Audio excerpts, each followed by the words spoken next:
ఈ విజయ్ అనవసరంగా పవన్ కళ్యాణ్ సలహాలు మాటలు వినకుండా కష్టాలు కొని తెచ్చుకున్నాడు. పవన్ కళ్యాణ్ గారి మాటలు సలహాలు కనుక విని ఉంటే, ఎన్డీఏతో పొత్తు పెట్టుకొని ఉంటే శుభ్రంగా 21 సీట్లు తీసుకోవచ్చు, 100% స్ట్రైక్ రేట్తో గెలవచ్చు, ఉప ముఖ్యమంత్రి పదవి పొందవచ్చు, పథకాలు అమలు జరిపినా అమలు జరపకపోయినా అడిగేవాడు ఉండడు, సినిమా షూటింగులు చేసుకోవచ్చు, సరదాగా ఎంజాయ్ చేయొచ్చు.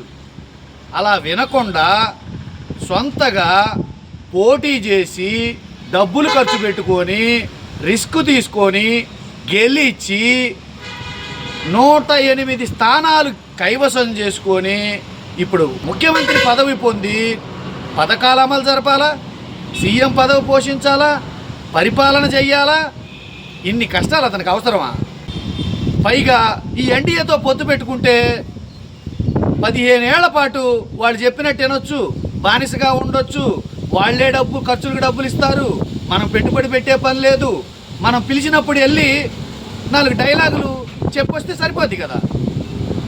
ఈ విజయ్కి మరి ఎందుకు ఈ పిచ్చి పట్టిందో నాకైతే అర్థం కాల.